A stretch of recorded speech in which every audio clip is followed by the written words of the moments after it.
상상 초월 대구 하늘에 대관람차가 옵니다. 신개념 테마파크 쇼핑몰 동성로 스파크. 동성로의 새로운 별 스파크를 기대하십시오. 스파크. 시청자 여러분 안녕하십니까, 김세화입니다. 최근 고용 상황이 좋지 않습니다. 한국 경제에 대해서 우려 섞인 전망이 나오고 있고요. 미국과 중국 간의 무역 전쟁 때문에 우리나라 올해 성장률이 3%를 넘지 못할 것이라는 이 한국은행 전망도 나왔습니다. 정부의 소득 주도 성장 정책은 일부 부작용이 나오고 있습니다. 그렇다면 우리 지역 경제는 어떻게 될지 이렇게 걱정하시는 분들이 많습니다. 시사톡톡 오늘은 2018년 현재 대구 경북 지역 경제 현황을 알아보는 시간을 마련했습니다. 오늘 패널들 소개해드리겠습니다. 조태진 한국은행 대구 경북본부 기획금융팀장 나오셨습니다. 네, 안녕하십니까. 어서 오십시오. 임규채 대구 경북연구원 경제동향 분석팀장 나오셨습니다. 네, 반갑습니다. 네, 어서 오십시오. 황세훈 자본시장연구원 연구위원 나오셨습니다. 네, 안녕하십니까. 네, 반갑습니다. 오늘 좋은 말씀 부탁드리겠습니다. 먼저 지금 우리나라 경제 또 지역 경제 어떻게 평가하시는지부터 말씀을 듣겠습니다. 우리 황 연구위원님. 네, 일단 현재의 상황을 판단을 해보면 경기 하강 신호가 점차 뚜렷해지고 있다라고 평가를 해볼 수 있습니다. 네. 작년에 우리 경제가 3.1%의 경제 성장률을 달성을 했는데요. 사실은 굉장히 양호한 성적을 거뒀다라고 평가를 해볼 수 있습니다. 네. 그리고 올해 연초만 하더라도 3%의 경제 성장률 달성이 아마 무난하지 않을까. 라고 예상을 했습니다만 최근 들어서 이제 미국과 중국 간의 무역 분쟁이 격화되기 시작하면서 이런 것들이 우리나라에 부정적인 영향을 주기 시작한다라는 평가들이 많아지고요. 그러다 보니까 올해 3% 성장률 달성은 사실상 어려워진 것이 아니냐. 2%대 후반, 2.9% 내지는 2.8% 정도의 이제 경제 성장률 달성이 오히려 더 가능성이 높아 보인다라는 전망들이 많아지고 있습니다. 경기가 이제 조금씩 하강 국면으로 접어들고 있다라고 평가를 해볼 수가 있겠죠. 여러 가지 지표들을 살펴보면 수출은 그래도 이러한 이제 어려운 환경임에도 불구하고 수출은 비교적 견조한 상황을 유지를 하고 있습니다. 그렇지만 고용 같은 경우를 살펴보면 고용 상황은 현재 상당히 안 좋은 국면으로 계속해서 이제 가고 있다. 취업자가 이제 제대로 늘고 있지 않다라는 것이 이제 굉장히 큰 부담으로 작용하고 있죠. 네. 이게 지역별로 조금 다르게 나타나는데요. 우리 지역 내에서 대구는 한 2015년 정도부터 이렇게 경기가 이렇게 안 좋아지는 부분이 있고요. 경북은 그 다음엔 2016년부터 이게 산업 구조가 다르기 때문에 그렇습니다. 그 가장 큰 이유가 뭐냐면은 그 경북은 수출 때문에 그동안 이제 디스플레이 중심으로 해서 수출이 호황을 이루다가 최근에 들어서 이제 급감하는 그런 상황이 있고요.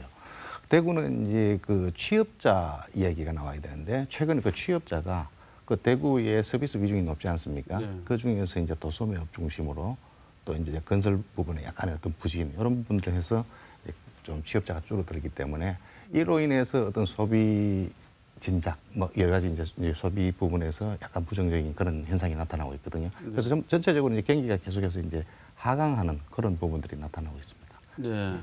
팀장님은 어떻게 평가하십니까? 그 2, 4분기 그 지역경제 동향 그 모니터링 결과를 보면 전체적으로는 1, 4분기와 비슷한 거로 그렇게 조사가 되었는데요. 생산 동향을 보면 제조업이 소폭 감소했고 서비스업은 보합 수준인 것으로 뭐 전체적으로 나타나는데 이게 수출은 뭐 또 전년 동기 대비 뭐 비슷한 수준을 유지했습니다. 근데 전년 동기 대비나 뭐 전분기 대비 비슷하다고 하지만 전체적으로 침체 정도 수준에 있는 거는 뭐 마찬가지라고 이렇게 말씀드릴 수 있겠습니다. 네, 알겠습니다. 그럼 부분별로 한번 살펴보도록 하겠습니다. 일단 제조업부터 한번 살펴볼까 합니다. 우리 황 의원님, 우리나라 지금 제조업 경기 어떻게 돌아가고 있습니까? 평균적으로 봤을 때는 아직까지는 그러니까 현재까지는 그 움직임 내지는 생산 활동들이 그렇게 나쁜 수준에 있는 것은 아니다. 다만 이제 미래 전망이 조금씩 나빠지고 있다라는 것이 오히려 조금 더 문제라고 봐야 되는 것 같고요.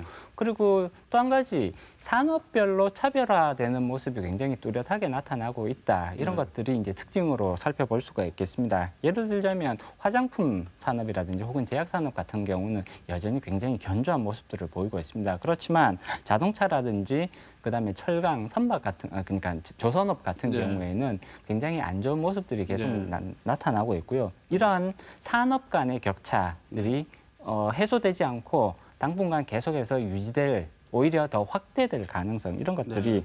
이제 부담으로 작용하고 있죠.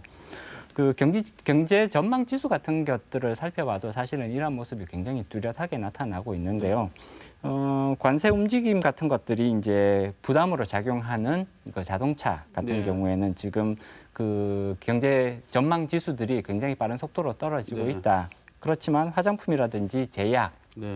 의료 정밀기기 같은 경우에는 오히려 굉장히 꾸준하게 100을 넘는 수준에서 유지가 되고 있으니까 네. 산업별로 같은 제조업이라고 하더라도 산업별로 굉장히 네. 차별화된 양상들이 이어지고 있다라고 평가해 볼 수 네. 있습니다. 그동안에 잘 나가던 반도체 산업은 어떻습니까? 반도체는 당분간은 특히 이제 하반기까지는 큰 어려움은 없을 걸로 보여집니다. 그렇지만 이제 앞서도 말씀드렸듯이 현재까지의 모습보다는 앞으로 전망이 훨씬 더 중요한 부분이거든요. 네. 특히 내년도 정도 되면 이제 중국과의 경쟁이 지금보다는 훨씬 더 본격화될 가능성들이 네. 지금 제기가 되고 있고요. 네. 따라서 하반기까지는 반도체 산업 상대적으로 양호한 모습을 보일 가능성이 높아 보입니다만 내년도에는 올해와 같은 그런 이제 좋은 모습을 기대하기가 조금 더 어려워지고 있는 것이 아니냐 그렇게 평가해 볼 수가 있습니다. 구미에 공장이 있는데요. 모바일 같은 경우는 어떻습니까? 모바일 같은 경우에는 지금 이제 국내라든지 혹은 이제 글로벌에서 모바일 수요가 예전과 같이 그렇게 성장세를 보이지는 않고 있습니다. 네. 계속해서 이제 그 현상 유지 내지는 이제 새로운 이제 굉장히 획기적인 수준의 업그레이드들이 나타나고 있지 않기 때문에 그냥 현상 유지 차원에서 꾸준한 그런 모습을 보이고 있고요. 이 부분은 올해 하반기라든지 혹은 내년에 있어서도 모바일에 있어서는 특별한 성장세가 나타나기는 조금 어렵지 않겠느냐. 현상 유지 차원 정도가 모바일에서 기대할 수 있는 모습일 것 같습니다. 네. 자, 임 박사님, 지금 철강하고 자동차가 좋지 않다고 말씀하셨는데, 우리 지역 경제하고 밀접한 관계가 있지 않습니까? 포항의 철강 그리고 또 자동차 부품 회사가 이제 주력인데요. 모바일은 그냥 현상 유지한다고 하더라도요. 그런 것을 볼 때 우리 지역 경제 어떻게 지금 봐야 될 것 같습니까? 예, 먼저 데이터를 좀 말씀드리면은 지금 5월 달까지입니다. 그 대구가 수출이 한 18.3% 늘어나고요. 이게 부흥해서 10.3% 수입도 늘어났습니다. 근데 이제 경북이 보면은 그 마이너스 6.9%. 경북이 수출이 떨어졌거든요. 반면에 경북의 수입은 또 이렇게 3.6% 정도로 이게 늘어나 있기 때문에 전체적으로 교육 수준 자체가 뭐 이렇게 떨어지는 그런 부분은 아닙니다. 근데 여기에 이제 어떤 문제가 있느냐 하면은 그 지난해에 경북 지역에서 연관돼 있던 평판 디스플레이 이 부분이 이제 베트남으로 수출이 됐는데요. 이 부분에 이제 공급이 이제 원래로 이제 중단되는 그런 시점에 왔습니다. 이래 인해서 이제 줄어드는 부분이 있고요. 또 한 가지는 뭐냐면은 무슨 중계기기인데 이 부분은 또 인도로 수출이 되는데요. 이 부분에 대해서도 지금 원래 5월달 그러니까 올해 내로 이게 모든 게 공급이 중단되는 그런 상황입니다. 그래서 전체적으로 수출이 조금 줄어드는 그런 현상을 보이는 겁니다. 전망이 좋지는 않군요. 예, 그렇게 좋지는 않습니다.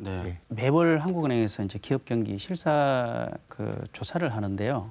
이게 6월 제조업 업황을 보면 그 60일 포인트로서 그 전월에 비해서 14포인트나 이렇게 감소를 했는데 이 지수 100을 기준으로 100을 넘으면 이제 경기가 좋아질 거라고 보는 업체가 많고 100 이하면 이제 경기가 나쁘게 될 거라고 보는 업체가 많은 건데요. 사실 60일이면 상당히 그 경기를 안 좋게 보는 업체가 많습니다. 그것도 7월 업황을 보면 그 전망 업황인데요. 기업 경기 실사 지수가 또 63으로 전월 대비 또 10포인트나 뭐 하락하는 등 지역 경제는 그리고 특히 또 기업인들이 체감하는 경기는 침체기 있다고 이렇게 말씀드릴 수가 있을 것 같습니다. 그렇군요. 지금 미국과 중국 간에 이제 무역 전쟁이 뭐 이렇게 벌어지고 있다고 봐도 되겠죠. 네네. 자, 이런 현상이 우리나라 경제 그리고 지역 경제에 어떤 식으로 영향을 미치겠습니까? 일단 전체적으로 평가를 해봤을 때 상당히 부담 요소로 작용할 수밖에 없다는 결론에 도달할 수가 있습니다. 우리나라는 사실 수출에 대한 의존도가 상당히 높거든요. 물론 지금 현재의 무역 분쟁은 미국과 중국 양국 간의 무역 분쟁의 형태를 보이고 있습니다만 이거보다 더 큰 범위에서 살펴보면 결국은 미국의 보호무역주의의 강화 이로 인해서 글로벌 교역이 상당 부분 위축될 가능성, 이것이 사실은 우리 경제에 가장 위험 요소로 다가올 수밖에 없는 것이거든요. 미국은 지금 중국과의 무역 분쟁이 지금 전면전의 양상을 보이고 있습니다. 말씀하셨듯이 지난 3월 달에 500억 달러 규모의 중국산 수입품에 대해서 25%의 관세를 부과를 했었고요. 그다음에 지난 7월 10일 날 미국이 추가적으로 2천억 불 규모의 수입품에 대해서 10%의 관세를 부과하겠다. 물론 중국이 여기에 대해서 보복 관세를 부과하겠다고 지금 천명을 하고 있습니다만 실질적인 중국의 수입 규모들을 미국으로부터의 수입 규모를 살펴보면 2천억 불이 채 안 되거든요. 따라서 중국은 여기에 대해서 대응 카드가 사실상 그렇게 뚜렷하게 나와 있지는 않다라고 볼 수가 있습니다. 향후 무역 분쟁이 계속해서 이제 더 악화될 가능성도 충분히 존재를 합니다만 결국은 미국이 주도하는 형태로 중국이 여기에 끌려갈 수밖에 없는 그런 이제 구조적인 상황에 놓여 있다라고 볼 수가 있는 거고요.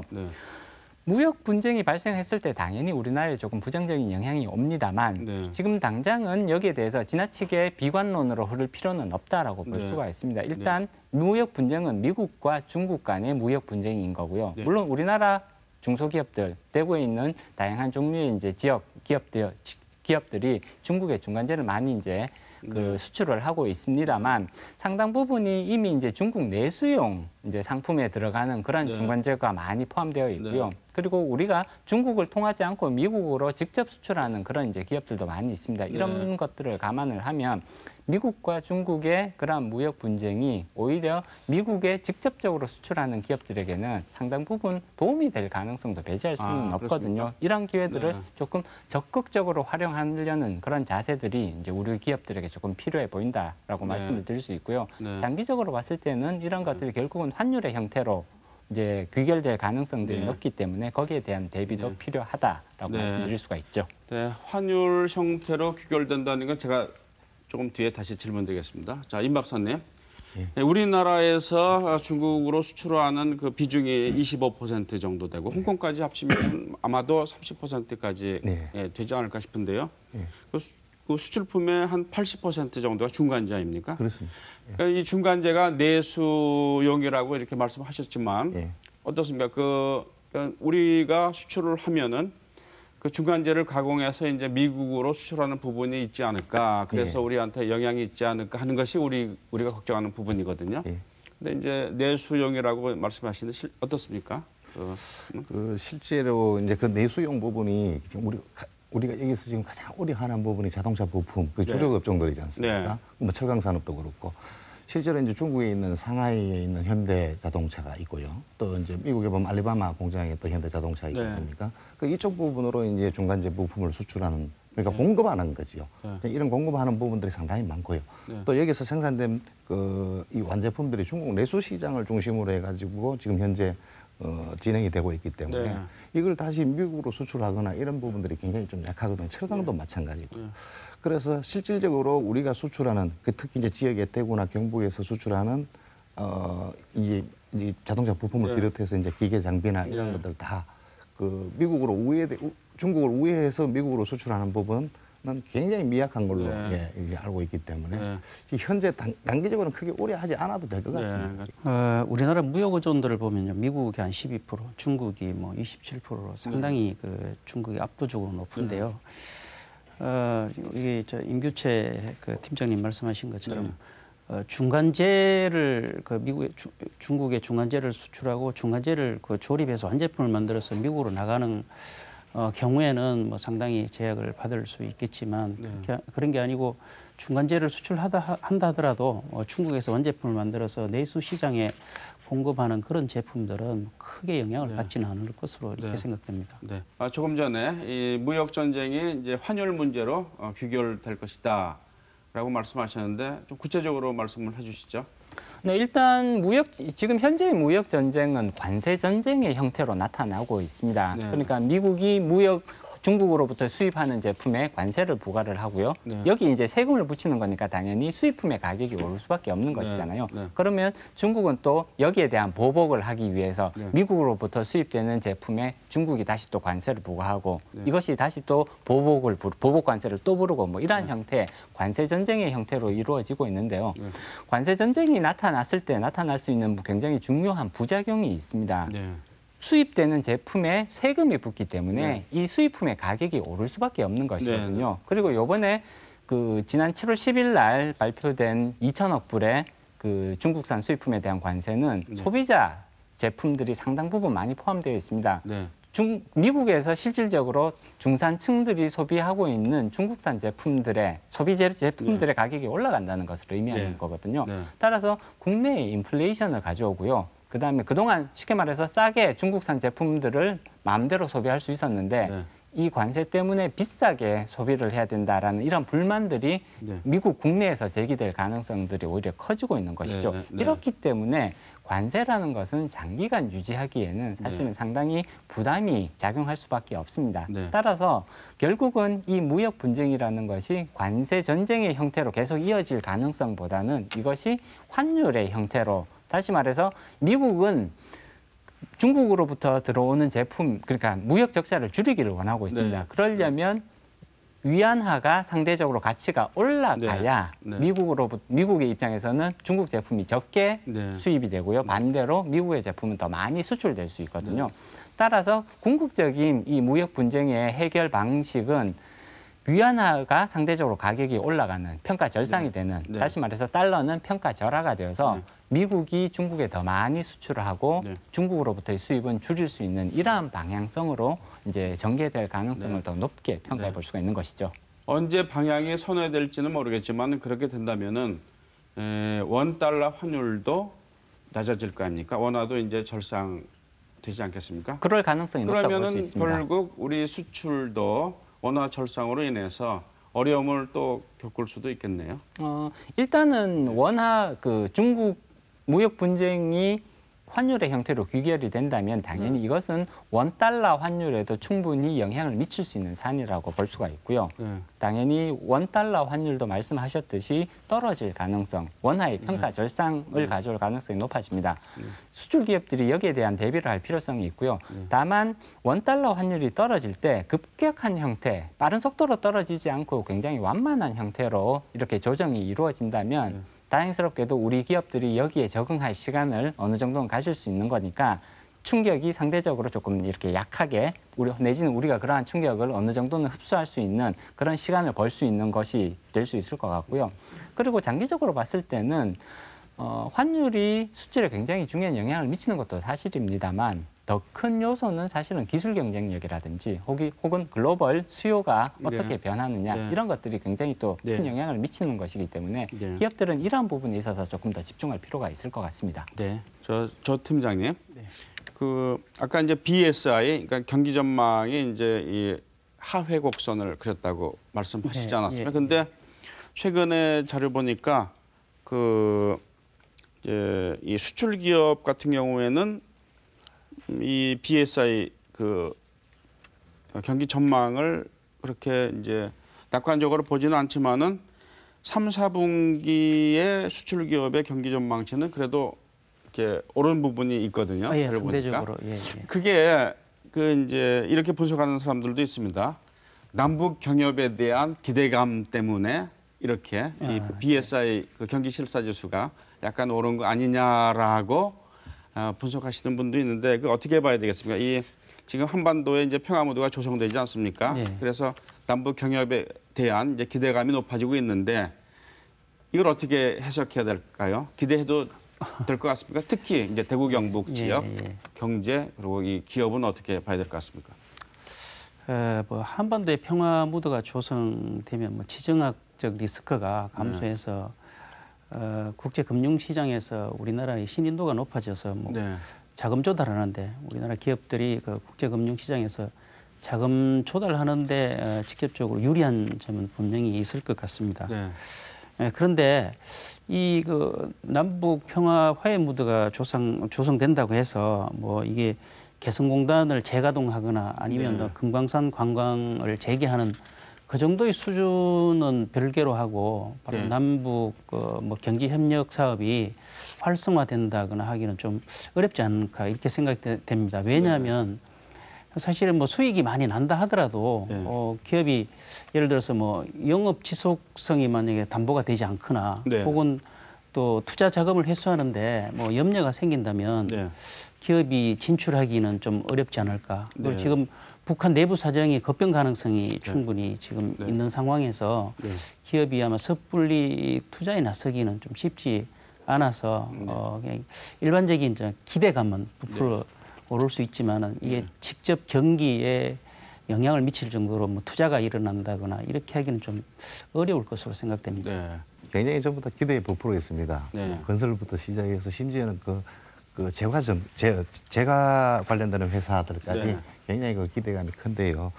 그 실제로 남북 경협 자체에 이렇게 기대를 가지고 있는 이유가 뭐냐면은 그 과거에 이제 그 대구에서 진출한 업체가 3곳이 있었거든요. 네. 이 중에서 이제 2곳이 지금 다시 진입을 하겠다.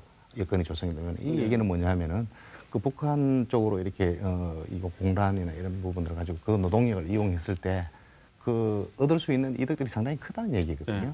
그래서 여기에 대한 어떤 기대감 이런 것들로 인해서 기업들은 전체적으로 남북 경협으로 인해서 환경이 좋아지게 되면은 그 정부의 어떤 주도보다는 민간에서 먼저 이렇게 진출할 가능성이 굉장히 높다. 이렇게 해석할 수 있겠고요. 네. 또 뭐냐면은 가장 큰 게 이제 우리나라 전체적으로 봤을 때인데 수입 대체 효과입니다. 네. 그래서 북한에 있는 원자재나 이런 부분들을 이 해외에서 들어오는 부분들을 수입 대체로 한 절반 정도만 이렇게 했을 때 이게 정확하게 이렇게 얼마다 이렇게 판단할 수는 없겠지만은 어떤 연구소에서 발표한 게 한 16조 원 정도 됩니다. 이게 광물 50%만 북한에 가져왔을 때. 그리고 이제 철도 운송 체계, 그리고 이제 도로 교통. 최근에 우리가 SOC를 줄이지 않습니까? 이런 부분들은 이제 북한 쪽에 투자하는 그런 기대감들. 이러한 기대감들로 경기가 이제 조금 이게 비사의 부분은 올라가 있지만 실제로 실행할 때까지는 상당히 좀 시간이 걸리지 않을까 이렇게 봅니다. 북한 경협 사업은 그 잠재력이 상당히 있는 것은 사실입니다만 그만큼의 또 불확실성도 상당히 존재를 하는 것이거든요. 그 이전에 경협 사업에서도 봤듯이 개성공단이 하루아침에 이렇게 닫혀버리는, 막혀버리는 뭐 이런 사태들을 저희들이 관찰을 해왔고요. 그리고 앞으로 이런 상황이 반복되지 않으리라는 보장이 전혀 없습니다. 따라서 그 굉장히 불확실성이 큰 그런 이제 종류의 사업이다라는 것을 우리가 다시 한번 좀 기억할 필요가 있고요. 그리고 이것은 결국은 장기 프로젝트로 갈 수밖에 없다라는 생각이 이제 많이 들게 됩니다. 그리고 그리고 사실은 어떻게 보면 투자 수익률이 굉장히 높은 그러한 사업이라면 이제 우리뿐만이 아니라 중국이라든지 혹은 러시아라든지 미국이라든지 굉장히 관심을 가질 그런 이제 기업들도 또 있거든요. 따라서 투자 수익률이 오히려 괜찮은 영역에 있어서는 사실상 그런 사업들을 수주해내는 것이 우리가 생각하는 것만큼 그렇게 간단한 문제는 아니다라는 점을 다시 한번 기억할 필요가 있겠죠. 네, 알겠습니다. 이번에는 고용 현황을 좀 봐야 될 것 같습니다. 우리 조 팀장님, 지금 현재 우리나라 그리고 지역 이 고용 현황이 어떻습니까? 좋지 않은 것 같은데.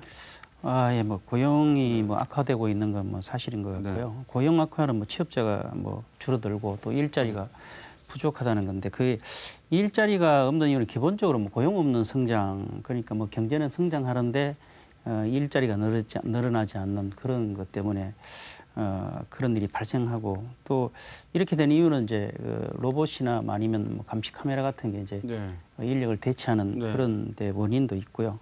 또 무엇보다도 지금 저임금 등을 따라서 이제 해외로 공장이 이전하는 그런 것 때문에 우리나라 전체적으로 일자리가 부족하고 특히 무엇보다 우리 지역의 일자리가 부족한 것은 지역의 유망 중소기업이 좀 적지 않나. 그리고 산업 구조상 보면 대구는 이제 자영업 비중이 상당히 높은데 그 원인이 있지 않나 이런 생각이 듭니다. 그래도 대구 지역에 뭐 기업이 뭐 수백 개가 없어진 것도 아닌데요. 전국의 실업률을 보면은 이제 좀 전국적으로도 좋지가 않습니다. 4%에다가 실업자가 한 112만 명 뭐 이런 식으로 나왔고 근데 대구는 상대적으로 실업률이 또 훨씬 높아요. 5.3% 이렇게 돼 있고 실업자가 한 6만 9천, 7만 명 이렇게 이제 돼 있지 않습니까? 이 대구만 이렇게 이 실업률이 상대적으로 높은 이유를 이렇게 좀 찾아봐야 될 것 같은데요. 어떻게 보세요? 지금 현재 그 제조업 경기가 어느 정도 부진하다 이렇게 판단이 되고요. 이게 이제 좀 지역의 어떤 내수 우리 그 국내에서 내수 부분에서 이제 그런 문제가 생기는데 네. 이제 이로 인해서 이제 기업들이 현재 고용 상태를 유지하기가 조금 어려운 그런 상황이 좀 돼 있습니다. 네. 뭐 예를 들어 최저임금도 있고 또 주 52시간 시간 이런 여러 가지 문제 때문에 그런 부분들도 있고 그다음에 경영 실적이 악화돼서 어쩔 수 없이 이제 채용을 하지 못하는 그런 기업들 이런 부분들이 지역 업체들이 굉장히 영세하기 때문에 그런 부분들이 많고요. 최근에 이제 이렇게 취업자가 가장 많이 떨어졌습니다. 많이 떨어진 이유가 뭐냐면은 경기 변동이 굉장히 민감한 업종이 집중적으로 이렇게 그 입지해 있는 곳이 대구입니다. 네. 그래서 대표적인 게 도소매업, 네. 그다음에 음식점, 아까 그 팀장님 자영업자 말씀하셨지 않습니까? 근데 그걸 포함해서 전체적으로 제가 데이터를 한번 보면은 한 2만 8천 명 정도 이렇게 5월달에 이렇게 줄었거든요. 굉장히 많이 줄었습니다. 여기서 대부분 다 줄었거든요. 그리고 이제 현재 하고 있는 개인 사업이라든가 공공 서비스 부분에 이 부분도 많이 줄었습니다. 그러니까 이 부분이 한 16,000명 정도 이렇게 줄어들었거든요. 이렇게 경기를 잘 타는 그런 업종에서 크게 줄었기 때문에 최근 들어서 전국에서 최하위권, 그러니까 전국에서 가장 고용 사정이 안 좋다 이런 얘기가 지금 나오는 것 같고요. 이걸 일본하고 비교해서 자세히 보면은 일본은 지금 그 취업 희망자가 100명 있으면은 일자리는 159개. 우리나라는 뭐냐면은 그 일자리 60개를 가지고 100명이 이 60개를 가지고 경쟁하는 그런 구조로 이렇게 되어 있습니다. 이게 지역에도 그 산업 구조상 확연하게 이렇게 나타나고 있다 이렇게 판단하면 될 것 같습니다. 우리나라 지금 제조업 중에서도 특히나 어려움을 겪고 있는 부분을 살펴보면 크게 이제 자동차, 그다음에 조선업 이렇게 두 가지가 굉장히 큰 어려움을 겪고 있습니다. 자동차 같은 경우를 살펴보면 이제 GM 군산 공장이 폐쇄가 됐죠. 그리고 이제 전체적으로 자동차들이 매출이 떨어지고 있는 그런 이제 현상들이 관찰이 되고 있는데 대구 지역을 살펴보면 이렇게 자동차 부품을 만드는 기업들이 상대적으로 더 많단 말이에요. 전체 제조업 중에서 굉장히 큰 어려움을 겪고 있는 것이 자동차 산업이고요. 여기 산업 부품을 공급하고 있는 굉장히 중요한 지역적 기반이 대구라는 사실을 감안을 하면 당연히 이쪽 부분에서 고용이 크게 창출되기는 어렵다. 오히려 이쪽 부분에서 구조조정이 현재 진행되고 있다라고 평가를 해봐야 될 것 같고요. 그렇다면 당연히 대구 지역에서 이렇게 실업률이 상대적으로 더 높게 나타나는 것은 어쩔 수 없는 산업 간의 구조조정의 결과로서 이런 이제 높은 실업률이 나타나고 있지 않느냐 그렇게 해석이 가능한 거죠. 그렇다면요, 지금 수출보다는 뭐 내수 부진의 영향이 더 큰 것 같은데요. 대체로 보면은 이 고용이 이 고용 상황이 나쁜 것은요. 근데 또 고용 상황이 나빠지면은 또 오히려 내수 부진을 이렇게 불러오지 않겠습니까? 그런 위험성이 있는데 지금 우리 이 내수 시장이 이제 안 좋다고 볼 수가 있는 것이죠. 그게 실제로 이제 소비 부분을 보면 알 수가 있는데요. 그 현재 그 지역이나 뭐 우리 전국적으로 비슷합니다만은 그 소득 수준이라든가 뭐 기업 간의 어떤 양극화 문제 이런 문제가 좀 심각하지 않습니까? 그래서 지금 소비도 이렇게 봤을 때는 특정한 백화점을 중심으로 해서 이제 소비가 늘어나는 부분이 있고 대부분이 이게 상황이 별로 안 좋습니다. 최근에 들어가지고 조금 지표상으로는 조금 좋아졌습니다만은 그 대형 마트들도 과거에 너무나 많이 떨어져 있기 때문에 이에 대한 어떤 기저효과 부분, 이 부분들만 이렇게 지금 남아 있거든요. 그래서 이걸 자세히 보면은 이제 고용 부분을 이제 짚고 넘어가야 되는 부분이 최근에 어떤 임금 수준이나 이런 것들을 갖다가 청년층 일자리를 갖다 유도하는 쪽으로 이렇게 보고 있는데 실제로는 그것보다는요. 청년들이 고용 환경이나 고용 여건 여러 가지를 복합적으로 이렇게 보기 때문에 사실은 이 미스매치란 게 이런 부분에서 나타나거든요. 구직자도 많지만은 이 구인을 못 해가지고 애를 먹는 기업들도 굉장히 많습니다. 그래서 이런 부분들의 어떤 조화가 있어야만이 이런 여러 가지 문제를 해결할 수 있지 않나 이런 생각이 듭니다. 이 석유료 소비 보면은 엄청나게 떨어졌습니다. 이 에너지 부분은 이거는 정말 위험한 거 아닙니까? 그만큼 이제 생산이 줄었다라고 이제 이렇게 짐작할 수 있는 것 같은데, 그러니까 음식점에서 손님이 덜 들어오면은 이 프로판 가스라든가 석유를 그만큼 덜 쓴다는 거 아닙니까? 그렇습니다. 그러니까 이런 지표들이 이제 위험성을 말해주는 것 같은데요. 이 어떻게 해야 할 것 같습니까? 이런 악순환의 상황이 한동안 계속되지 않겠습니까? 언제쯤 이런 악순환에서 벗어날 수 있을 것 같다고 생각을 하시나요? 네. 일단은 현재의 경제 구조가 급격하게 바뀌기는 어렵습니다. 네. 이제 제조업 기반, 그다음에 네. 이제 서비스업 기반 이런 네. 것들이 단시간 안에 확 뒤집어지기는 어려운 네. 것이기 때문에 네. 현재와 같은 이런 고용 부진, 그다음에 네. 고용 부진으로 인한 이제 내수 부진 네. 이것이 다시 또 이렇게 계속해서 악순환되는 모습은 네. 단기간 안에 해결되기는 조금 어려운 구조적인 문제점을 가지고 네. 있다라고 네. 봐야 되는 거고요. 네. 좀 장기적인 관점에서 해결 방안을 접근을 해야 될 것 같다. 그리고 네. 물론 이제 인구 구조학적인 측면에서 봤을 때 이제 베이비 부머의 네. 대규모 은퇴가 이러한 이제 어려운 고용 상황을 해결해 줄 가능성은 오히려 이제 앞으로 더 커지겠죠. 그렇지만 이러한 문제가 해결되기 위해서는 최소한 10년 정도의 시간은 우리가 필요하다. 그러면 그동안 계속해서 이러한 어려운 상황들이 이어질 가능성이 높은데 이런 것들을 해결하기 위해서 조금 더 이제 산업 구조의 고도화라든지 이제 새로운 벤처 기업의 탄생 이런 것들을 만들어낼 수 있는 그런 이제 시장 환경의 변화는 계속해서 추진을 해야 될 것 같고요. 여러 가지 측면에서 산업 구조의 고도화를 조금 이루어낼 필요성이 있다라고 보여집니다. 지금 우리 이제 뭐 AI라든지 혹은 4차 산업혁명과 관련된 그런 얘기들을 계속 하고 있잖아요. 따라서 기존의 제조업 기반의 그러니까 전통적인 제조업 기반이 앞으로도 계속해서 유효하게 활용될 수 있는 시기는 이제 얼마 남지 않았다라고 오히려 평가를 해봐야 될 것 같고요. 새로운 4차 산업혁명에 부응할 수 있는 그런 이제 산업 형태로 벤처기업의 탄생을 촉진할 수 있는 형태로 조금 바꿔 나갈 필요성이 있는데 이런 부분에 있어서는 사실 가장 중요한 것은 결국은 새로운 산업이 태동할 수 있는 그런 이제 시장 규제를 완화하는 이런 부분들이 굉장히 중요할 것 같다라는 말씀을 드려야 될 것 같고요. 그리고 또 한 가지 고용 문제를 해결함에 있어서 사회 안전망의 강화의 부분은 사실은 굉장히 큰 의미가 있다라고 볼 수가 있습니다.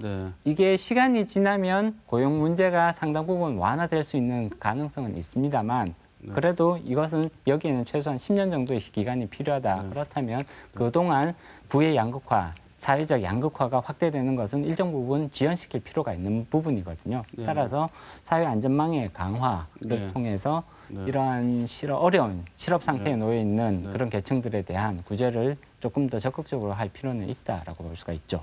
동반 성장도 하면서 또 신성장 동력도 찾고 또 4차 산업혁명도 일으키고 모든 해답은 다 말씀해 주신 것 같은데 몇 년 전부터 우리가 알고 있지 않습니까? 그러니까 그 해답은. 근데 잘 안 되잖아요.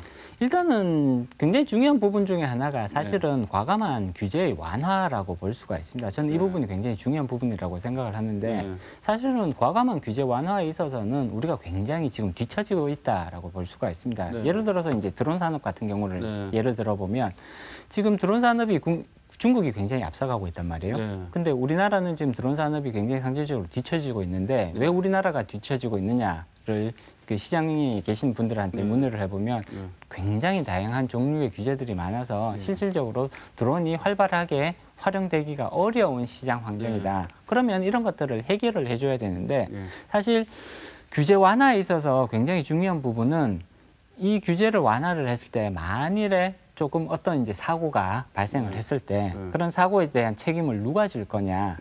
많은 경우 공무원들이 이제 여기에 대한 책임을 지는 형태로 이루어지고 있거든요. 그렇다면 그런 책임을 적극적으로 이렇게 지을 수 있는 그런 구조가 지금 전혀 아니란 말이죠. 그렇기 때문에 우리가 시장이 원하는 내지는 많은 이제 전문가들이 내지는 학자분들이 필요하다고 얘기하는 그런 규제 완화 내지는 규제 개혁이 우리가 생각하는 것보다는 훨씬 더 더디게 진행되고 있다. 이런 문제점을 좀 지적해 볼 수 있을 것 같습니다. 네, 임 박사님 어떻게 보십니까? 지금 내수업 이 부진에서 이제 탈피를 해야 되는데요. 가장 중요한 게 제조업 경기 회복입니다. 실제로 이게 전방 후방 연관 효과가 제일 큰 게 제조업이거든요. 그 서비스업보다도. 그래서 지금 현재 울산이라든가 창원 그리고 이제 최근에 이제 자동차 관련되는 군산 이쪽에 보면은 제조업이 경기 안 좋으면은 주변의 전체적인 서비스업도 다 같이 힘든 그런 부분도 있거든요. 그래서 네. 저희 이 지역에서도 마찬가지지만 최근에 가장 큰 문제가 뭐냐면은 이 출발하는 이 제조업부터 시작해서 그다음에 이제 사업과 관련되는 비즈니스 서비스업 네. 그리고 그다음에 해당되는 소비형 서비스업 네. 이 중간에서 지속적으로 창출돼야 되는 고용 부분 이 부분들이 전부 이제 고리가 이렇게 막혀 있는 그런 상황입니다. 네. 그래서 핵심은 바로 제조업 경기 위축 이 부분인데요. 제조업이 어느 정도 활성화되면 이런 부분들이 전체적으로 이렇게 잘 돌아가지 않을까 이렇게 생각이 되거든요. 네. 결국 이 부분 해결하기 위해서는 이 내수가 회복이 돼야 된다. 네. 이렇게 결론을 내리고 싶습니다. 네, 우리 팀장님 어떻게 보십니까? 사실 저는 이제 경북하고 대구의 산업 구조를 갖고 좀 비교 위에 있는 산업을 서로가 좀 육성시키고 이렇게 했으면 좋겠는데요. 네. 경북은 이제 제조업 기반이고 네. 대구는 이제 서비스업 기반인데요. 네. 대구의 서비스업 비중이 70% 넘습니다. 전국에서 제일 높은 정도 수준이고. 네. 그래서 그러다 보니까 이제 자영업자 비중도 가장 높고요. 너무 또 영세한업자가 많고. 그래서 이 대구하고 경북이 상생할 수 있는 어떤 그런 산업 구조를 좀 바꿔갔으면 어떨까 그런 생각이 듭니다. 부동산 문제로 좀 한번 가보겠습니다.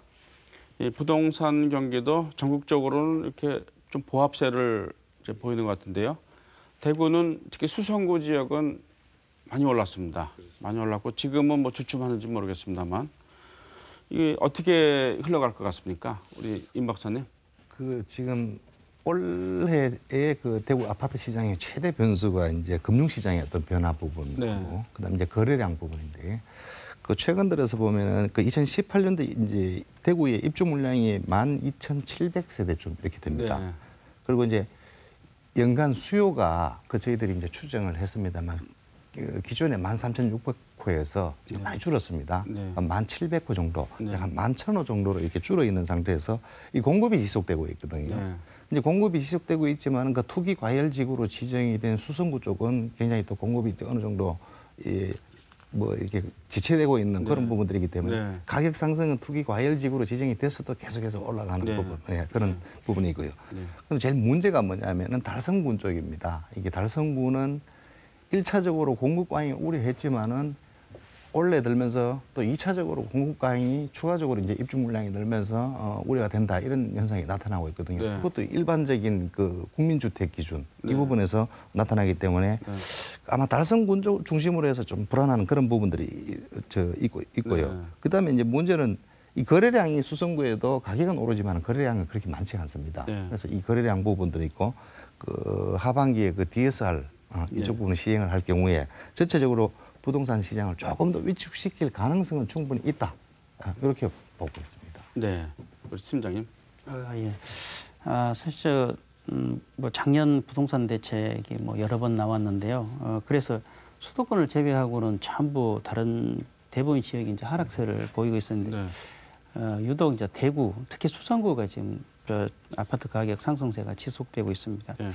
제가 볼 때는 수성구라 하더라도 수성구 변두리 지역은 아마 지금 보합이나 약세를 보이고 있고요. 네. 수성구 중에서도 이제 핵심 지역 이런 데만 지금 주택 가격이 좀 강세를 보이고 있고 또 분양 신청에도 좀 사람들이 몰리고 이런 상황인데요. 네. 만약에 청약 일기가 계속돼서 이게 규제가 더 강화된다든가. 네. 또는 또 그런 상황에서 경기 침체가 지속되고 있기 때문에 규제가 강화되면 아마 이 수성구 지역의 아파트 가격 상승세도 좀 꺾이게 되지 않을까 그런 생각이 들고요. 네. 어쨌든 수성구라 하더라도 양극화는 네. 지속적으로 좀 확대되지 않을까 그런 생각이 듭니다. 그리고 더군다나 우리나라 지금 주택 정책 자체가 한 개만 갖고 있어라, 집 하나만 갖고 있어라, 2개 이상, 3개 이상 갖고 있을 때는 보유세를 중과하겠다, 양도세를 중과하겠다 이렇게 나오기 때문에 한 채에 대한 똘똘한 한 채에 대한 수요는 여전히 강하지 않을까 이런 생각이 듭니다. 네. 어쨌든 일단 수성구가 주목받을 만한 곳인데 다른 곳은 어떤 보합이나 약보합세를 유지한다고 이렇게 전망해도 되겠습니까? 당분간은 아마 네. 대구 주택시장이 뭐 네. 그렇게 움직일 것 같은데요. 이게 뭐 그렇게 지속되거나 오래 갈 것 같지는 않습니다. 예. 수성구는 워낙 예외 지역이 돼 갖고요. 자, 그 금리하고 이 가계부채 문제도 한번 같이 이렇게 보고 싶은데요. 그 지금 대구 지역 그 가계부채 현황, 전체 부채 현황이 어떻습니까? 지금 그 자료를 보면요, 그 2017년 말 기준으로 대구 경북 지역 가계대출 잔액이 이거는 이제 한국은행 그 가계부채 DB로 추정을 한 겁니다. 그게 이제 한 100만 세대 갖고 이렇게 추정을 하는데 전체 세대 한 2.5% 정도 되겠죠. 그래서 대구는 한 64조 원 정도 되고요. 64조요? 차주수 기준으로는 82만 명, 그리고 경북은 한 57조 원이고 차주수는 한 84만 명 정도 됩니다. 이거를 1인당 대출 규모로 보면 대구가 1인당 한 7,800만 원, 그리고 경북은 한 6,800만 원 정도입니다. 이렇게 가계부채가 늘어난 것은 주택담보대출이 크게 증가한 데 원인이 있고요. 이게 이제 특히 이제 2013년부터 2017년 사이에 이렇게 보면 그 대구와 경북의 이제 연평균 주택가격 상승률이 대구는 7.6%, 경북은 3.8%. 그런데 이제 전국 평균은 1.8% 정도밖에 안 올랐습니다. 그래서 주택가격 상승률이 높았던 데 그 원인이 있고, 금리가 뭐 1% 상승할 때 그러면 이제 대구 경북 지역 가계가 추가로 이자 부담을 하게 되는 건 좀 얼마 정도인가 이렇게 분석을 해보니까 대구 지역에는 이제 차주 1인당 한 60만 원 정도, 60만 원 정도요? 추가 부담을 하게 되고요.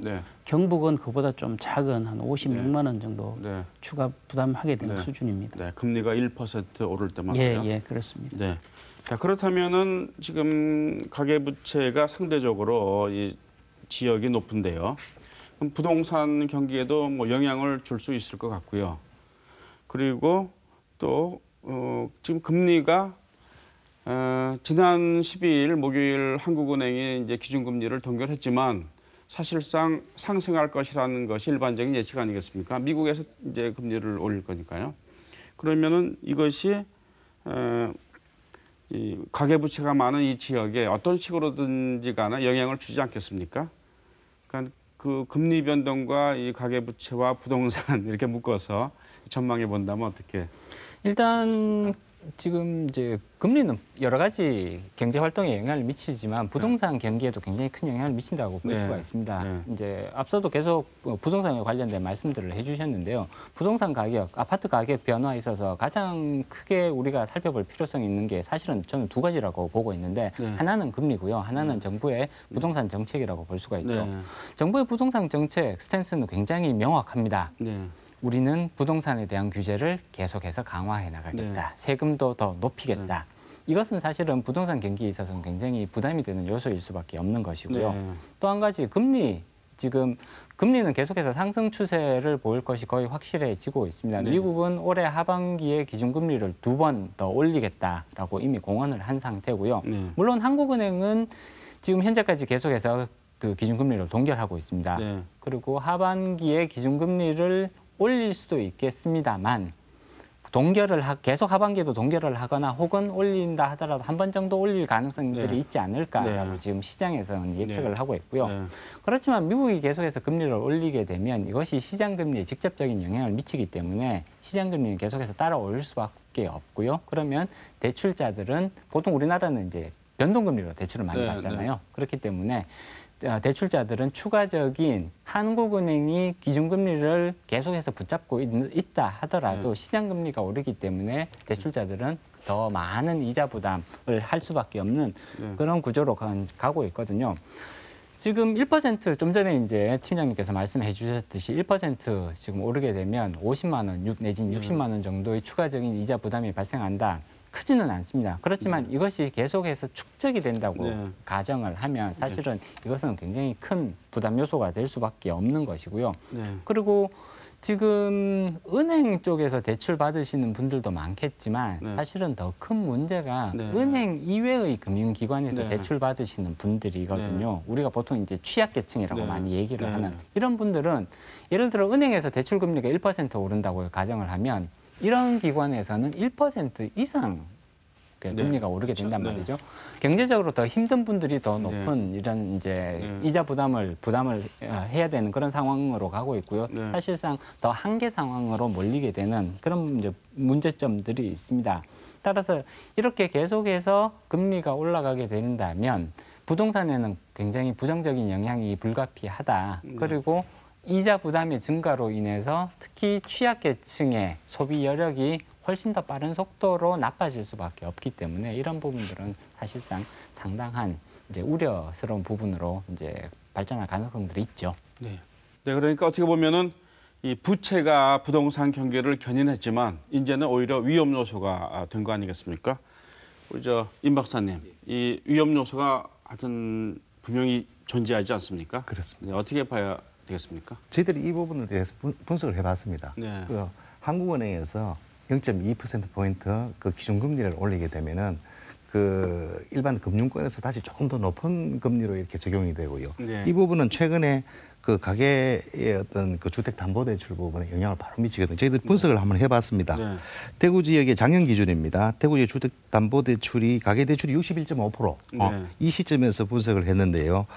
그 전체적으로 세대당 대구와 경북을 합친 게 세대당 한 5만 8천 원 정도. 예, 이게 인상이 되거든요. 부담은 이제 이게 커지는데 이걸 대구와 경북을 이렇게 또 분리해봤습니다.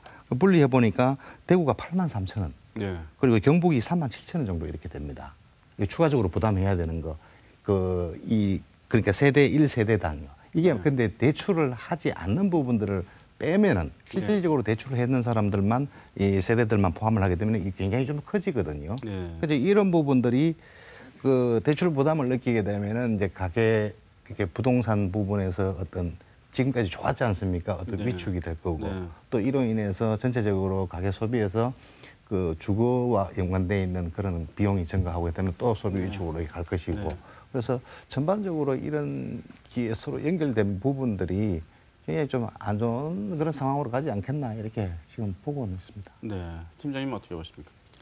사실은 뭐 조금 전에 제가 말씀드렸듯이 그 대구 경북 지역의 그 차주 1인당 부담이 한 56만 원, 60만 원 정도로 월 한 5만 원 정도인데요. 금리가 1%가 그런데 사실은 이제 2% 오를 수도 있고. 예, 물론 이제 그 1% 오르든 2% 오르든 사실 중요한 거는 그 금리 상승에 민감한 그 대출자. 뭐 예를 들면 이제 금리 상승이 민감한 대출자라는 것은 금리가 상승하면 그만큼 충격을 많이 받는 그런 사람들을 말하는데요. 이게 저축은행, 대출 이자율이 높은 뭐 저축은행이나 여신 전문 회사의 대출이 많은 그런 고위험 대출자. 그리고 그다음에 한 개 금융기관에서 대출을 못 받고 여러 그러니까 3개 이상 금융기관에 대출 받은 그 다중채무자. 또 그리고 원리금을 5영업일 이상 그 연체하고 있는 연체 차주 이런 차주들이 이제 금리 상승에 민감한 차주라고 이렇게 정의를 하는데요. 이분들은 지금도 이분들이 대부분 보면 이제 저소득자입니다. 그게 소득 하위 이제 6분위에서 9분위 사이 그리고 신용 등급 기준으로는 이제 10등급 중에 7등급에서 10등급 분들인데 이분들은 지금도 그 소비 여력이 거의 없는 상태입니다. 근데 그러니까 월 5만 원이 뭐 크지 않다고 생각될 수 있지만은 지금 쓸 돈이 그냥 지출할 돈이 없는 상태에서는 월 5만 원도 굉장히 또 큰 금액이고 또 1%뿐만 아니라 장기적으로는 2% 이렇게 이상 올라갈 수도 있으니까 그럴 경우에는 이분들이 굉장히 좀 애로사항에 처하지 않을까. 그래서 소비 지출이 또 둔화되고 그럼으로써 경제에 또 부정적인 영향을 미치고 이렇게 될 우려가 있을 것 같습니다. 네, 그렇군요. 우리나라 제조업체들, 지역의 제조업체들이 수출을 많이 하고 돈도 많이 벌고 내수도 진작되고 그래서 고용도 증가하고 월급도 많이 받으면은 이 모든 문제가 한꺼번에 해결되는데 이게 참 어렵습니다. 정부는 소득 주도 성장의 패러다임을 이제 도입하지 않았습니까? 그래서 주 52시간 근무제를 도입해서 뭐 일자리도 늘리려고 하고 그리고 최저임금도 이제 높이려고 하고요. 이런 정책들을 지속적으로 이제 추진하고 있는데 지난 목요일 그 김동연 부총리는 또 2020년까지 최저임금 1만 원으로 이제 하는 거는 뭐라 그럴까요? 속도가 빠르다. 이런 식으로 정부 자체 내에서의 자기 정책에 대한 이제 비판이 나왔던 겁니다. 그래서 정부 정책이 좀 부작용도 있고요. 성공을 지금 뭐 너무 섣부른 판단이지만 아직 이렇다 할 가시적인 이제 성과가 나오지 않아서 이 부분은 어떻게 봐야 될 것 같습니까? 우리 황 의원님. 일단 현재 이제 최저임금의 인상이라든지 그다음에 이제 주 52시간 근무제 같은 경우에는 소득을 높임으로써 그 이제 내수를 조금 확대해 보자. 뭐 이런 이제 물론 이제 방향성 자체는 긍정적으로 평가를 할 수는 있습니다만 현재 지금 의도했던 그런 정책적 효과가 나타나고 있느냐 여기에 대해서는 상당히 물음표를 조금 달 수밖에 없는 그런 상황인 것 같습니다. 소득주도 경제 정책들이 실질적으로 내수 진작에 아직까지는 그렇게 가시적인 성과를 보이고 있다라고 평가하기는 어려울 것 같고요. 예를 들어서 최저임금이 높아졌을 때 그러면 이제 예를 들자면 편의점 같은 데서 일하시는 분들이 더 많은 임금을 받을 수 있지 않느냐. 그러면 이것들이 결국은 소비로 연결될 수 있고 내수를 확대시킬 수 있다라고 이렇게 유추를 해볼 수는 있습니다만 여기는 분명히 그에 따르는 부작용도 존재를 하는 것이거든요. 임금이 높아진 만큼 그 고용주 입장에서는 고용을 줄여야 되는 비용 부담 때문에 고용을 줄일 그런 요인들이 존재를 하는 것이고요. 실질적으로 그 최저임금이 인상된 이후에 그 고용량을 줄였다라고는 그런 이제 반응들도 상당히 많이 나오고 있습니다. 따라서 고용량이 줄어든 것까지를 감안을 하면 전체적인 가계 소득이 과연 최저임금의 인상 이후에 올랐다고 볼 수가 있느냐 여기는 상당히 조금 이렇게 많은 분들이 이제 의문을 제기를 하고 있는 상태입니다. 그렇기 때문에 오히려 고용 축소를 통해서 소비 여력을 떨어뜨리는 이런 이제 부작용도 지금 나타나고 있다. 사실 김동연 부총리께서 말씀하셨던 부분도 이렇게 급격하게 올리다 보면 오히려 고용 축소로 인한 부작용이 더 클 수 있다. 뭐 이런 부분도 분명히 염두에 두고 있는 것 같거든요. 따라서 조금 더 이제 완만하게 진행하는 뭐 그런 노력도 긍정적으로 평가해 볼 수 있을 것 같습니다. 대구가 이렇게 최장기간 근로하는 걸로 조금 유명한 그런 지역으로 지금 얘기가 나오고 있는데요. 그 최근에 그 상공회의소에서 이렇게 조사한 결과가 있습니다. 그 부분들을 한번 짚고 넘어가겠는데요. 그 이게 근로시간 단축을 했을 때 생산 감소가 우려된다. 이런 업체들이 많이 나타났는데요. 중에서 사업자들은 77.5%가 이게 굉장히 그 전체적으로 이제 부정적이다 이렇게 판단을 했고요. 그다음에 이제 근로자들이지 않습니까? 근로자 입장에서는 굉장히 좀 괜찮은 그런 부분. 이게 당연히 이렇게 될 걸로 알고 있지만 근로자의 55.5%가 본인들한테 좋지 않을 것이다. 이렇게 지금 그 생각을 예상을 했었거든요. 그러면 이런 근로시간과 최저임금 이런 여러 가지 부분들을 해결할 수 있는 방법을 동시에 해결할 수 있는 방법이 뭐냐고 이렇게 물어보니까 첫 번째는 유연근무제를 도입하자. 시간을 이제 활용할 수 있도록. 그다음 두 번째는 그 정부가 생각하고 있었던 것처럼 이렇게 그 모자라는 부분은 그 신규 채용을 하자. 이런 부분들이 있고. 그러면 설비 투자나 자급 공정을 개선해서 인력을 줄이자. 이런 부분들이 이제 순서대로 이렇게 쭉 있었는데요. 이제 문제는 뭐냐면은 지금 현재 이 최저임금 그다음에 주 52시간 이런 문제들이 기업의 어떤 납기 기한 이런 부분들을 굉장히 그 지체시킬 우려가 크다. 이렇게 지금 진단을 하고 있고요. 그다음에 또 근로자들 실질 임금을 들어서 소비가 굉장히 위축될 것이다. 뭐 이런 속으로 이제 조금 우려하는 입장이 굉장히 큽니다. 실질적인 효과는 아직까지 나타나지 않고 있고요. 사실 상공회의소 조사는 어떻게 보면 이제 기업 입장에서 좀 조사한 부분도 있지 않습니까? 노동계에서는 또 크게 반발하지 않습니까? 그건 그렇습니다. 뭐 지금에 와서 또 낙수 효과를 기대하면서 대기업 위주의 성장 정책을 펼 수도 없는 것이고요. 동반 성장을 해야 되니까요. 하여튼 문제이긴 문제인데 좀 아주 어떤 뭐 현명한 대책을 끌어내야 되는데요. 자, 우리 조 팀장님 어떻게 보십니까, 이 부분? 소득주도 성장에 대해서 말들이 많은데요. 이게 소득주도 성장이란 말은 사실은 우리나라에서 쓰는 용어고요.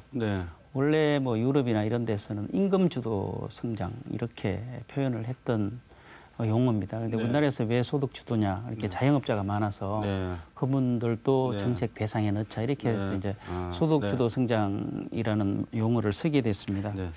뭐 다 아시다시피 소득주도 성장이 등장한 배경은 낙수 효과가 없기 때문에 기업들이 수출을 잘해도 뭐 사내 유보금만 쌓아놓고 투자도 안 하고 이러니까 결국은 이제 이게 해법으로 소득주도 성장이 들어오게 된 것인데 주위에 이렇게 보면 이제 최저임금이 인상되면서 이렇게 뭐 편의점도 그렇고 일반 그 소매업도 그렇고 음식점도 그렇고 24시간 영업하던 그런 점포들이 네. 거의 뭐 밤에는 영업을 안 하더라고요. 네. 예. 그래서 이런 게 보면 원래 그 정부가 의도했던 대로 소득을 좀 올려서 지출도 하고 그래서 이제 경제를 좀 살리자 이런 취지였는데 아마 이게 좀 그 가시적인 성과가 나타나지 않는 네. 것 같고요.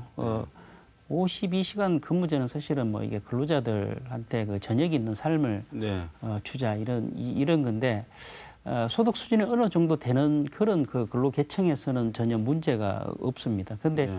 이제 뭐 3천만 원 뭐 이렇게 4천만 원 요 정도 수준에 있는 분들은 그게 소득이 떨어지면 거기서 이제 추가 근로를 못해서 소득이 떨어지면 오히려 지출 여력이 감소해서 아마 지금 노동계 쪽에서도 반대하고 이러는 네. 것 같습니다. 네. 그 제가 볼 때는 뭐 방향은 맞는데 네. 좀 이걸 좀 방향을 맞는데 좀 개선을 해야 되지 않을까 네. 이런 생각이 네. 그 기업이나 뭐 근로자한테 보조금 형태로 네. 뭐 얼마씩 주는 거는 네. 이게 정부 예산에 제한이 있기 때문에 네. 뭐 오래 지속할 수도 없고 또 이 효과도 제한적일 걸로 보입니다. 네. 그래서 이런 재원 나머지 재원 갖고 유망하고 뭐 가능성이 있는 그런 중소기업을 육성하는데 네. 지원을 해야 되지 않을까 네. 이런 생각이 듭니다. 그렇다면 이제 정책에 어떤 허점은 없는지 뭐 좀 속도를 좀 이렇게 조절해야 된다는 말씀을 많이 해주셨는데요. 좀 보완해야 될 점은 없는지, 이 정책의 효과를 극대화할 수 있는 방법은 없는지 이런 부분에 대해서 말씀을 하시고 이 토론을 끝내야 될 것 같습니다. 우리 황 의원님. 네, 일단 현재 지금 추진되고 있는 경제 정책들 방향성 자체는 충분히 긍정적으로 평가할 수 있습니다. 다만 네. 이제 약간의 미세 조정 내지는 방향성에 살짝 이제 조정하는 그런 작업들은 추가적으로 좀 필요할 것 같고요. 소득 주도 성장 필요한 부분이 분명히 있습니다. 그렇지만 한계가 있다라는 사실도 조금 인식할 필요성이 있을 것 같고요. 이런 것과 더불어서 산업 구조를 고도화시키기 위한 그런 이제 산업 정책적 측면에서의 보완 또 반드시 필요하다. 그리고 여기에 중요한 부분 중에 하나가 과감한 규제 개혁이다. 이런 부분까지 포함됐을 때 조금 더 적극적으로 우리가 정책적인 효과, 고용 확대의 효과를 기대해 볼 수 있지 않을까라는 측면인 거고요. 그리고 또 한 가지 첨부하고 싶은 부분은 사실은 고용에 있어서 가장 중요한 부분이 역시 민간 부분에서 일자리 창출이라고 볼 수 있습니다. 정부 주도의 일자리 창출보다는 민간 주도의 일자리 창출이 지속 가능성 측면, 그다음에 효율성 측면에서 훨씬 더 우수하다라고 볼 수가 있기 때문에 이러한 쪽으로의 방향성 전환은 어느 정도 필요한 것이 아니냐. 결국은 어떠한 분야에 선택과 집중을 할 것이냐가 가장 중요한 사안이 될 것 같다. 이제 지역 측면에서 봤을 때도 이제 우리 대구 경북 지역에서 어떠한 산업, 어떠한 특화 산업을 선택을 해서 집중적으로 육성할 수 있을 것이냐. 여기에 얼마만큼의 지역적인 규제 완화 내지는 지역적인 지원 정책을 우리가 제공할 수 있을 것이냐. 이런 것들이 결국은 굉장히 큰 차이를 가져올 수 있다. 이런 부분을 조금 더 고민할 필요성이 있다라는 말씀 드리고 싶습니다. 네, 임규채 팀장님.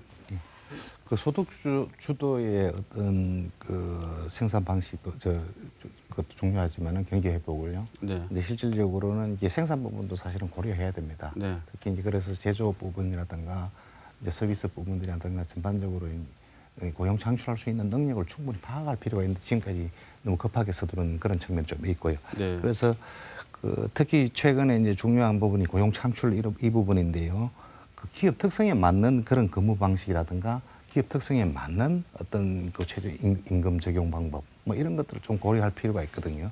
그래서 이 앞으로는 어떤 식으로 해야 되느냐 하면은 그 인위적이고 어떤 정치적인 그런 그 가지고 어떤 경제 구조를 변화시키는 이런 부분들은 조금 자제를 하는 게 좋을 것 같습니다. 네. 그래서 생산이나 소비나 투자 이런 부분들은 사실은 민간에서 자율적으로 이렇게 추진을 하되 네. 여기에서 발생하는 여러 가지 부작용이라든가 어떤 시장 실패 문제 이런 것들은 이제 정부가 조금 적극적으로 조금 신속하게 대응을 해주는 이런 방식의 어떤 경제 구조 변화, 어떤 경제의 어떤 질적 효율성, 뭐 개선 이런 쪽으로 가는 게 아마 그 좋을 것 같습니다. 네, 조태진 팀장님.